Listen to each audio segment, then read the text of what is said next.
नमस्कार, सुस्वागतम ताज़ा तरीन बुलेटिन पर। अपना जिला में सारी खबरें और चर्चाएं, क्योंकि अपना जिला तो अपना जिला है जिसमें आप खबरें भी देख सकते हैं और कमा भी सकते हैं। आइए चलते हैं सुर्खियों की तरफ। मेरठ के बाद मवाना ने जताया पहलगाम आतंकी हत्याकांड पर रोष। पूरा मवाना रहा बंद। व्यापारी और सामाजिक संगठनों ने मार्च निकालकर एसडीएम को सौंपा ज्ञापन। सरकारी आदेशों के बाद भी बच्चों के संग अपने ससुराल पाकिस्तान नहीं जा सकी मेरठ की सना। भारत का पासपोर्ट होने के कारण वाघा बॉर्डर पर रोका। मेरठ में आयोजित होगा मेरठ खेल महोत्सव। एक राष्ट्र एक चुनाव अभियान के तहत आयोजित होगी क्रॉस कंट्री रोड। आईआईएमटी प्रबंधन ने प्रेस कॉन्फ्रेंस में दी जानकारी। खैरनगर चौराहे पर पुलिस वाले दुकान में बैठकर देखते रहते हैं मोबाइल। जनता और दवा व्यापारी झेल रहे हैं 50 साल पुराना जाम का झाम। नहीं हुआ कोई इंतजाम। मवाना के भैंसा में मकान के बंटवारे को लेकर दो पक्षों में चले धारदार हथियार। मारपीट के दौरान दो युवक गंभीर रूप से घायल। जांच में जुटी मवाना पुलिस। मौसम का तीखा तेवर। 42 डिग्री के तापमान पर दिन का पारा चढ़ा। मौसम विभाग ने जताई लू चलने की आशंका। जनजीवन अस्त व्यस्त। कश्मीर में पहलगाम में जो आतंकी घटना हुई थी उसके बाद पूरे देश में गुस्सा और आक्रोश का सैलाब देखा जा रहा है। शनिवार को जहां मेरठ में सभी व्यापारी लामबंद हुए थे, सभी जनप्रतिनिधि लामबंद हुए थे, सभी नागरिक लामबंद हुए थे और अभूतपूर्व बंद का एक प्रदर्शन हमारे सामने हुआ था, तो रविवार को इस बार मौका था मवाना के पास और मवाना कस्बे ने भी पूरी तरीके से तालाबंदी कर कर अभूतपूर्व बंद कर कर बता दिया है कि वो भी भारत के साथ है, वो भी हिंदुस्तान के साथ है, वो भी इंडिया के साथ है। संयुक्त व्यापारी एसोसिएशन और तमाम सामाजिक संगठनों द्वारा पूर्व में ही अनाउंसमेंट कराकर पूर्ण रूप से बाजार बंद करने का ऐलान कर दिया गया था, जिसका असर रविवार सुबह से ही मवाना में देखने को मिला। सड़कें सूनी थी, मवाना के सभी बाजार बंद थे। व्यापारियों ने सैकड़ों की संख्या में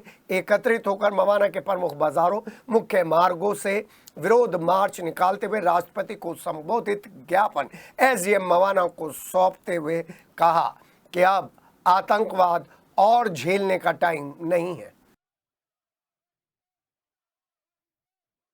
पहलगाम में आतंकी हमले के बाद पाकिस्तान प्रायोजित आतंकवाद को रोकने की मांग को लेकर भारतीय किसान यूनियन और राजनीतिक के दर्जनों सदस्य रविवार को कलेक्ट्रेट पहुंचे और एक ज्ञापन सौंपा और कहा कि हमारे निर्दोष नागरिकों ने अपनी जान गंवाई है और एक बार फिर पाकिस्तान द्वारा प्रायोजित आतंकवाद का खतरनाक चेहरा सामने आ गया है। और ये घटना न केवल हमारे देश की सुरक्षा के लिए गंभीर सवाल है, बल्कि हमारे नागरिकों के मन में भय और असुरक्षा की भावना भी पैदा करती है। सभी लोगों ने एक ही बात कही कि ये दुर्भाग्यपूर्ण है कि पाकिस्तान लगातार सीमा पार आतंकवाद को बढ़ावा दे रहा है और उसका उद्देश्य हमारे देश में अस्थिरता पैदा करना है। हम सभी जानते हैं कि ऐसे आतंकी संगठनों को पाकिस्तानी खुफिया एजेंसियां और पाकिस्तानी सेना का समर्थन प्राप्त है। इसलिए इस गंभीर स्थिति को देखते हुए अब हर तरफ से यही मांग की जा रही है कि पाकिस्तान और आतंकियों को जरूरी सबक उन्हीं की भाषा में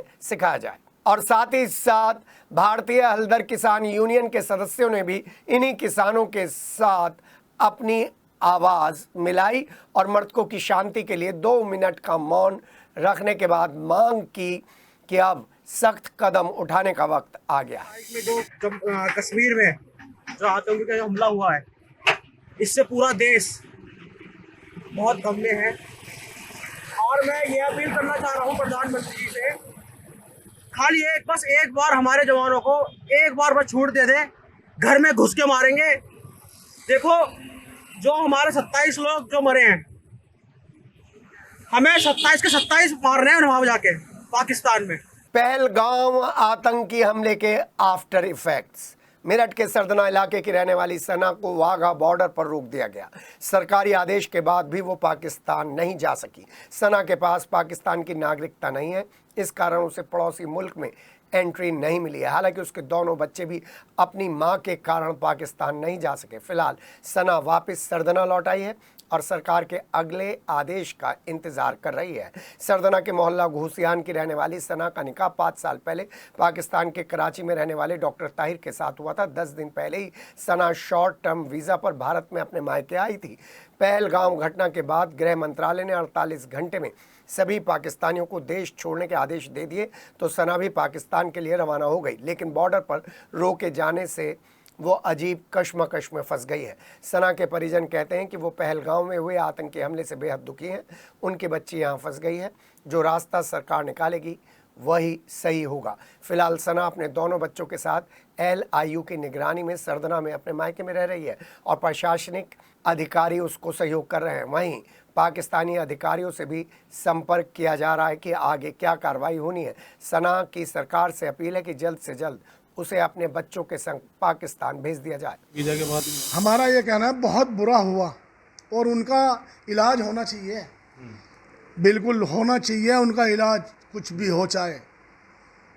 हम भारतवासी हैं, हम भारत इस मिट्टी से पैदा हुए, हम इस देश में हमारी नस्लें चल रही, हमें इस देश से कोई परेशानी नहीं है, इस सरकार से हमें कोई परेशानी नहीं है। बताओ किसको परेशानी है इस सरकार से? जो लोग किलसते हैं, जो इस चीज़ से बुरा मानते हैं, वो उनके लिए बुरा है। क्या बुरा कर रहे हैं वो? बताओ किसके लिए बुरा कर रहे हैं? वह गुंडागर्दी तो ख़त्म कर रहे हैं। और गुंडागर्दी इस देश से ख़त्म जितनी इस सरकार में हुई, मुझे बताओ कब हुई? भले आदमी का जीना मुश्किल था, आज सब शांति से हैं, सुख शांति से हैं आज। बॉर्डर पे 25 तारीख को हम बॉर्डर पे गए वीज़ा लेकर। 24 तारीख को वीज़ा लेके हम 25 तारीख को वीज़ा बॉर्डर गए। बॉर्डर पे जाने नहीं दिया क्योंकि मेरी तो इंडियन नेशनलिटी है, मेरे बच्चों की पाकिस्तानी है। तो ये ऑर्डर आए थे ना कि पाकिस्तान, जो भी पाकिस्तान से आया हुआ है वो उसको जाना है पाकिस्तान। 2 दिन के अंदर 2 दिन का टाइम दिया था, तो इस वजह से मैंने वीज़ा ली और 25 तारीख को हम बॉर्डर पे गए। बॉर्डर पे हमें वापस कर दिया गया क्योंकि इंडियन को किसी भी इंडियन को जाने नहीं दिया जा रहा ना। तो मेरी नेशनलिटी इंडियन है, इस वजह से मुझे जाने नहीं दिया। हम सरकार से ये कहना चाहते हैं, मेरे साथ बहुत सी लड़कियां हैं जिनकी शादी पाकिस्तान में हुई है। हम सरकार से सिर्फ यही कहना चाहते हैं, उनसे ये अपील करते हैं कि हमें अपने बच्चों के साथ सेफली पाकिस्तान पहुंचा दिया जाए। आपकी बहुत मेहरबानी होगी। ये 2020 में इसकी शादी हुई थी। अब ये 45 दिन के वीज़ा पे यहाँ आई थी हमसे मिलने। तो अभी 10-11 दिन ही हुए हैं अभी तो वैसे ऐसे। तो वहाँ से ऑर्डर आया कि 48 दिन में बॉर्डर बंद हो जाएगा, तो इन्हें वापस पूछवाओ। अब हमने यहाँ से दिल्ली से वीज़ा भी लेकर आए हम इसका, और यहाँ LIU में मेरठ लिखवाया बच्चों को। वहाँ छोड़ने गए बॉर्डर पे, तो वहाँ जाके ये हुआ कि दिक्कत ये आई कि बच्चे ही जा सकते हैं, बच्चे बहुत छोटे हैं, वो अपना आप जा नहीं सकते। और जो इंडियन पासपोर्ट है वो नहीं जा पाएगा पाकिस्तान। तो वहाँ से उन्होंने वापस कर दिया ये कह के कि अभी आपके पास टाइम भी है 30-35 दिन का, तो आपका इंडियन वीज़ा है अभी बच्चों का भी, उसके बाद में इतने कुछ मसला हल होता है, उसके बाद में होगा। एक देश एक चुनाव को लेकर हम लगातार आपको खबरें दिखा रहे हैं। IIMT विश्वविद्यालय और स्पोर्ट्स प्रमोशन ऑर्गेनाइजेशन के संयुक्त तत्वाधान में आगामी 5 से 17 मई तक मेरठ खेल महोत्सव के दौरान एक बड़ा कार्यक्रम किया जाएगा। आयोजन समिति के अध्यक्ष डॉक्टर मयंक अग्रवाल ने ये सूचना दी है। मेरठ खेल महोत्सव के माध्यम से खेल खिलाड़ियों को प्रोत्साहन देने की ये योजना है। मेरठ खेल महोत्सव में एक राष्ट्र एक चुनाव अभियान के तहत क्रॉस कंट्री दौड़ के साथ साथ volleyball, football, basketball, kho kho, tennis, cricket, रस्साकशी, kabaddi जैसे कॉम्पिटिशन्स ऑर्गेनाइज किए जाएंगे। पंडित दीनदयाल उपाध्याय कॉलेज में IIMT विश्वविद्यालय और स्पोर्ट्स प्रमोशन ऑर्गेनाइजेशन मेरठ के बैनर तले मेरठ खेल महोत्सव की ट्रॉफी और टी-शर्ट लॉन्चिंग सेरेमनी के साथ PC की गई। अध्यक्षता IIMT विश्वविद्यालय के प्रति कुलाधिपति और आयोजन समिति के अध्यक्ष डॉक्टर मयंक अग्रवाल ने की और आयोजन सचिव स्पोर्ट्स प्रमोशन ऑर्गेनाइजेशन के संस्थापक निवर्तमान विशेष आमंत्रित सदस्य श्रम मंत्रालय उत्तर प्रदेश सरकार नमन भारद्वाज और आयोजन समिति के समस्त सदस्यों के साथ मेरठ खेल महोत्सव की ट्रॉफी और टी-शर्ट लॉन्च की गई। मेरठ के खिलाड़ियों के लिए एक बड़ा ये खेल महोत्सव आयोजित होने जा रहा है। इससे पूर्व में कभी इतना बड़ा आयोजन मेरठ महोत्सव के नाम से या खेल महोत्सव के नाम से कभी मेरठ में नहीं हुआ, और ये एक अच्छी पहल है। खिलाड़ियों में उत्साह है छात्रों में उत्साह है, जिसके साथ साथ जो दावा के दौड़ते हैं एक क्रॉस कंट्री जो हम लोग आयोजित कर रहे हैं उसके लिए भी उत्साह है। IMT विश्वविद्यालय मेरठ एवं स्पोर्ट्स प्रमोशन ऑर्गेनाइजेशन द्वारा एक खेल महोत्सव का आयोजन किया जा रहा है 15 से 17 मई तक, जो कि अपने आप में एक विशेष आयोजन है और मेरठ में अपने आप में पहला आयोजन इस तरह का, जिसके अंदर 8 खेल यहाँ पे खिलाए जाएंगे और 1000 से ज़्यादा खिलाड़ी इस कार्यक्रम के अंदर, इस महोत्सव के अंदर प्रतिभाग करेंगे। ये 3 दिन का महोत्सव रहने वाला है, IMT विश्वविद्यालय के अंदर से होगा और इस महोत्सव का उद्देश्य ये है कि इन खेलों के द्वारा ऐसी प्रतिभाओं को उभारा जाए जो कि आने वाले समय में अपने देश का, अपने प्रदेश का, अपने शहर का, सबका नाम रोशन करें और एक अच्छे खिलाड़ी के रूप में वो लोग यहाँ से उभर के उन्हें एक अच्छा प्लेटफॉर्म मिले। इस प्रयास के साथ इस महोत्सव का आयोजन किया जाए। सिटी हलचल आपका हर जवाब देने के लिए तैयार है, लेकिन क्या आपकी जवाबदेही भी बनती है? ये पूछ रहे हैं हम उन लोगों से जिनको पेंशन मिल रही है संसद की तरफ से, जिनको पेंशन मिल रही है उत्तर प्रदेश विधानसभा सदस्य की तरफ से, जिनको पेंशन मिल रही है नामित सदस्य होने की वजह से, जिनको एक्सटेंशन भी मिल रहा है। क्या उन्होंने कभी मेरठ के 50 साल पुराने जाम के बारे में बैठकर विचार विमर्श किया है? क्योंकि 50 साल पुराना खैर नगर का जाम हमें बताता है कि इस जाम को लेकर कोई सीरियस नहीं है। हाँ, वोटों को लेकर सीरियस है, वोटों की लामबंदी करने के लिए सीरियसनेस है, वोटों को अलग अलग बांटने के लिए सीरियसनेस नजर आती है।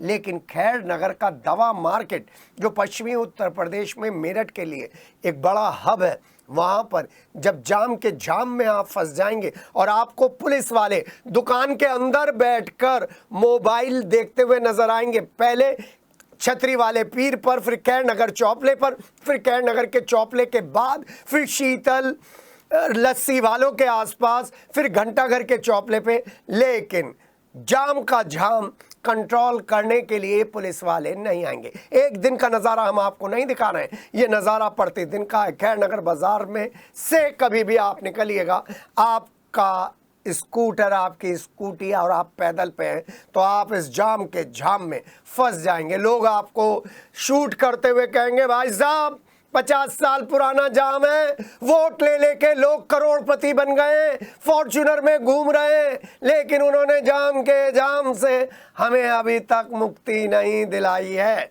जब सकरा सा ये बाजार, खैर नगर का बाजार जाम के जाम में फंसता है तो स्कूटी पर चलते हुए लोग कहते हैं, भाई साहब इसे ट्विटर पे डालिए खबर को, भाई साहब योगी के पास डालिए इस खबर को, भाई साहब मेरठ के कमिश्नर के पास डालिए इस खबर को और दिखाइए जाम का जाम कैसा है खैर नगर में। और क्योंकि अगर यहाँ पर आग लग जाएगी तो किस तरीके से इस आग से बचा जाएगा।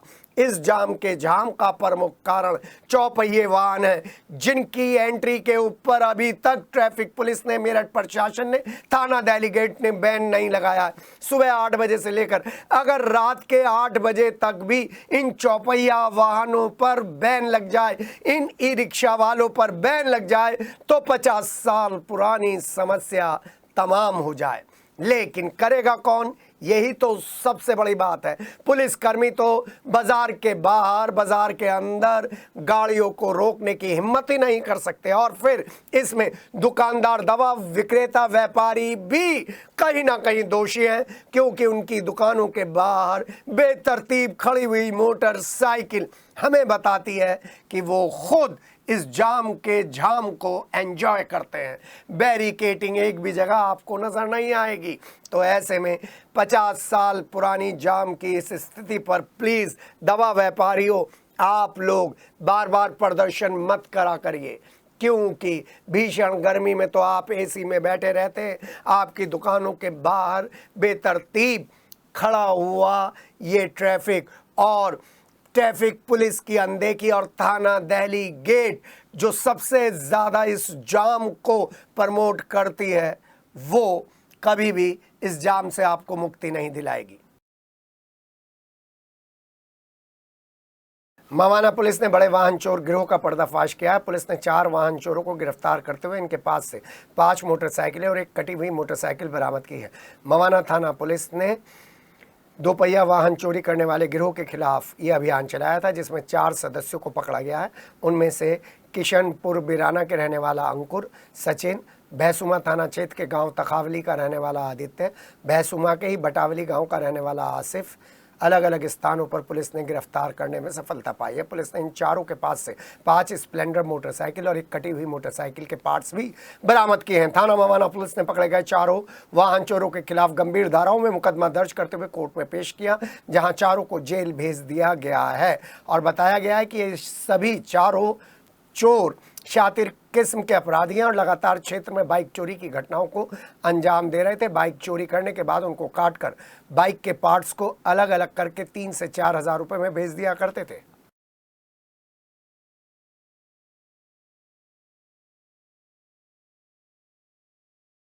चलिए, कुछ दिन पहले हमने मोदीपुरम रुड़की रोड स्थित हरी अपार्टमेंट कॉलोनी की लिफ्ट का मामला आपको दिखाया था। बिल्डरों की जो मन मर्जी है उसके खिलाफ लगातार लोग लामबंद होते हैं, लेकिन बिल्डरों का एसोसिएशन, बिल्डरों का नेक्सस इतना सॉलिड है कि ज़िंदगी भर की कमाई लगाने वाले इन लोगों की आवाज़ कोई नहीं सुनता। हरी अपार्टमेंट कॉलोनी की बात कर रहे हैं हम, जिसमें बताया जा रहा है कि उनकी कॉलोनी को बनाते समय बिल्डर ने कहा था कि जो लिफ्ट इस समय लगी हुई है उसका काम ख़त्म होने के बाद उसको बदल दिया जाएगा, नई अपग्रेडेड लिफ्ट लगाई जाएगी और अच्छी क्वालिटी की लिफ्ट का इंतज़ार अब बढ़ता जा रहा है, क्योंकि कॉलोनी के सभी मकानों में जितने भी परिवार रहते हैं वो काफ़ी समय से लिफ्ट की परेशानी से जूझ रहे हैं और अभी तक कॉलोनी में पुरानी ही लिफ्ट लगी हुई है जो आए दिन चलते चलते बंद हो जाती है। लोग इसमें फंस जाते हैं। कुछ ही दिन पहले एक वृद्ध दंपत्ति और उनका नवजात पोता इस लिफ्ट में फंस गए थे। बड़ी मुश्किल से पुलिस ने जद्दोजहद के बाद इन लोगों की जान बचाई थी, बाहर निकाला था और उसके बावजूद भी बिल्डर ने कॉलोनी में से इस लिफ्ट को अभी नहीं हटाया है, अच्छी क्वालिटी की लिफ्ट नहीं लगाई है। कॉलोनी के लोगों का कहना है कि कई बार इस बारे में बिल्डर को कह दिया गया है, उससे बातचीत भी की गई है, लेकिन बिल्डर है कि ध्यान नहीं दे रहा है। शायद बिल्डर का बड़े लोगों के साथ अच्छा उठना बैठना है, इसलिए उसे किसी का डर नहीं है। अब इन लोगों ने बिल्डर के खिलाफ मोर्चा खोल दिया है। कॉलोनी वासियों का कहना है शिकायत प्रशासन से कर दी गई है, जब तक उनकी मांगे पूरी नहीं होती है वो धरने पर बैठे रहेंगे। पिछले 15 दिन से यहाँ पे लिफ्ट बंद पड़ी हुई है। प्रशासन को भी हमने कई बार एप्लीकेशन दी है। कारण क्या है बंद होने का? कारण ये है, जो यहाँ बिल्डर है इसने लोकल लिफ्ट लगाई हुई थी। बिल्डर का नाम क्या है? बिल्डर का नाम अशोक गर्ग है, जो यहाँ के सचिव है कृष्णकांत जी है। और वो काफी समय से हम लोगों को बोल रहे हैं कि लिफ्ट बदलेंगे, लेकिन इसमें कोई भी किसी तरह की कोई भी सुनवाई नहीं हो रही है। मेरठ करनाल हाईवे पर सड़क हादसे में अधेड़ व्यक्ति की मौत हो गई है। सरवपुर थाना क्षेत्र के शनिवार की रात को ये हादसा हुआ था। गोटका गांव के पास इस हादसे में मारे गए व्यक्ति की पहचान हो चुकी है। 53 वर्षीय देशपाल के रूप में इसकी पहचान हुई है। देशपाल बाइक पर मजदूरों को उनके घर छोड़ने जा रहे थे। लौटते समय हादसे के शिकार हो गए और सूचना पर मौके पर पहुंची पुलिस ने शव का पंचनामा भरकर पोस्टमार्टम के लिए भिजवा दिया है। सीसीटीवी कैमरों के जरिए इस दुर्घटना की जांच की जा रही है।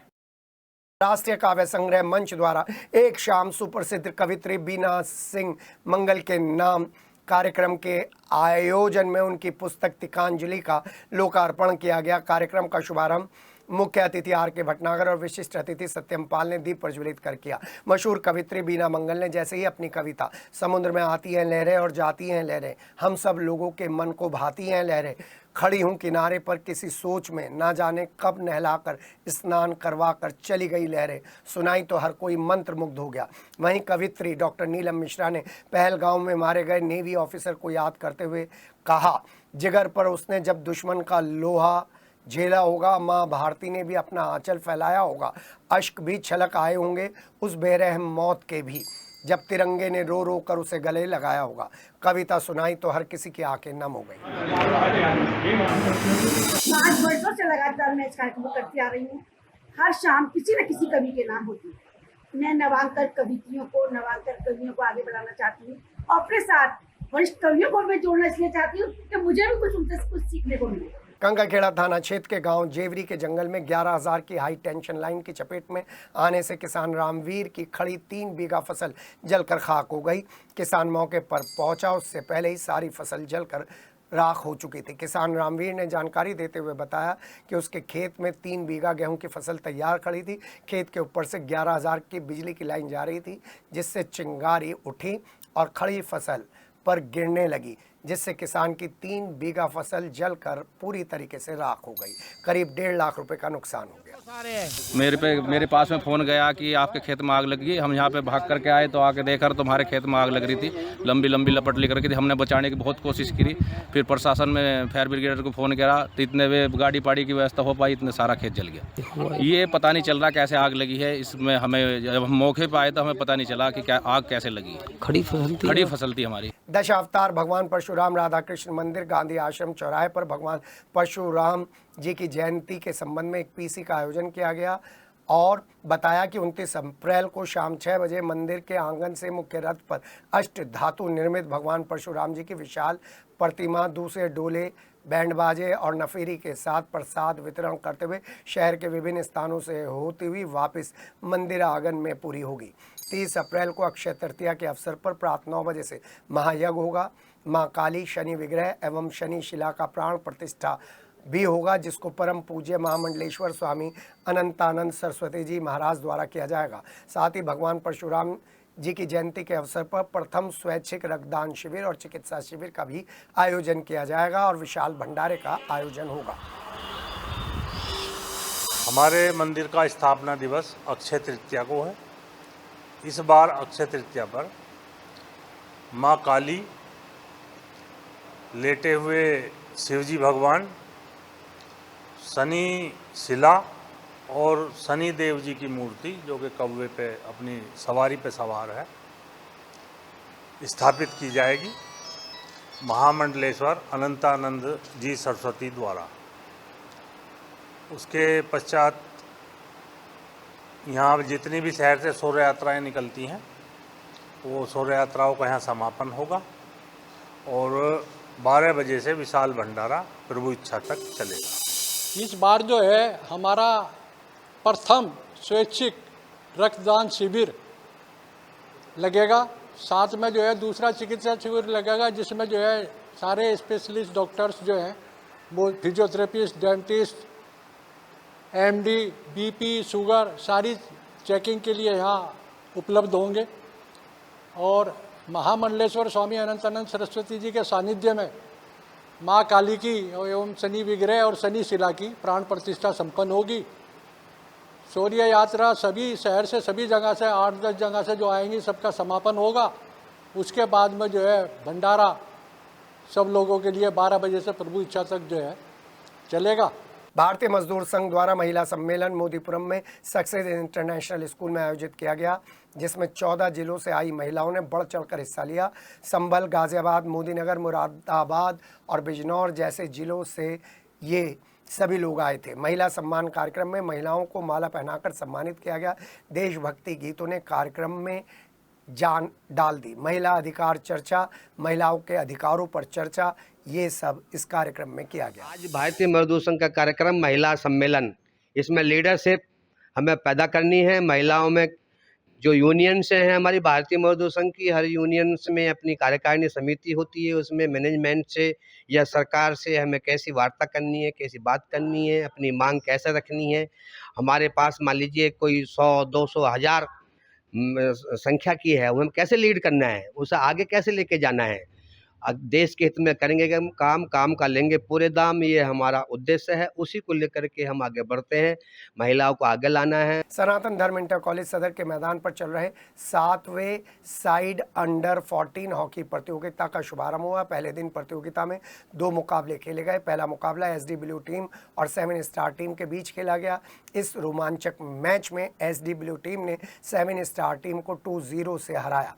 एसडी ब्लू टीम की ओर से मैच के 10वें मिनट में सक्षम गौतम और उदय ने अपनी टीम के लिए गोल कर जीत दिलाई, जबकि प्रतियोगिता का दूसरा मुकाबला लिटिल स्टार टीम और रोजमेरी टीम के बीच खेला गया, जिसमें लिटिल स्टार ने 1-0 से जीत दर्ज की। दीपांशु ने एकमात्र गोल किया। इससे पहले मुख्य अतिथियों ने बच्चों से परिचय प्राप्त किया, खिलाड़ियों से परिचय प्राप्त किया और उनका हौसला बढ़ाया।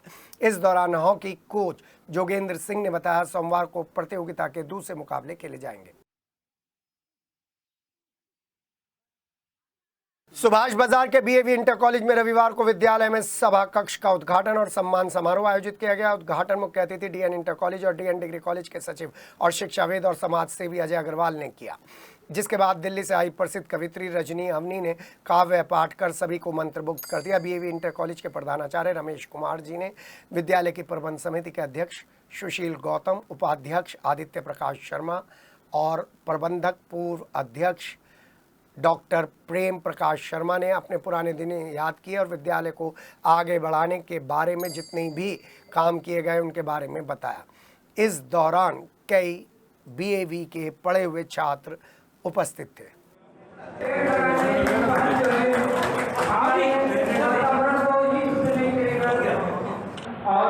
मवाना थाना क्षेत्र के गांव ततीना के जंगल में शनिवार देर शाम अज्ञात व्यक्ति का शव मिलने के बाद सनसनी फैल गई और थाना मवाना पुलिस ने शव की शिनाख्त कराने के प्रयास शुरू कर दिए। मवाना थाना क्षेत्र के ग्राम ततीना में शनिवार देर शाम गांव के भारी छोर पर जंगल में अज्ञात व्यक्ति का शव पड़ा मिलने की सूचना पुलिस को मिली थी, जिसके बाद पुलिस फोर्स के साथ मौके पर पहुंची और ग्रामीणों से शव की शिनाख्त करवाने के प्रयास शुरू हो गए, लेकिन शिनाख्त नहीं हो पाई। शव का पंचनामा भरकर पोस्टमार्टम के लिए भिजवा दिया गया है। आपको बता दें, हाल ही में ततीना गांव के जंगल में रसूलपुर गांवड़ी के किसान का शव पड़ा हुआ मिला था। उसके बाद शनिवार को भी उसी घटनास्थल के करीब इस अज्ञात व्यक्ति का शव मिला है।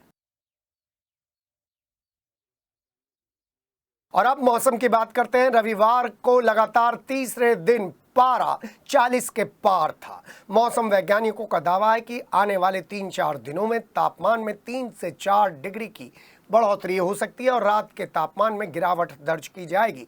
अप्रैल में इतनी भीषण गर्मी पिछले कई सालों से नहीं पड़ी है और ये अच्छा संकेत नहीं माना जा सकता।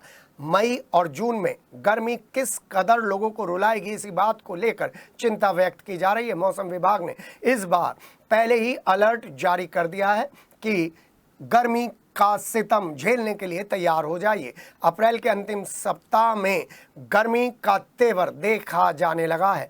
रविवार का दिन शनिवार की तरह ही सबसे ज़्यादा गर्म दिन महसूस किया गया। तापमान 40 के पार था। गर्मी की वजह से लोग परेशान थे। मौसम वैज्ञानिकों ने बताया है कि रविवार को अधिकतम तापमान 42 डिग्री के करीब दर्ज किया गया है और वहीं पर आर्द्रता और दूसरी चीज़ों के तापमान भी चौंकाने वाले हैं।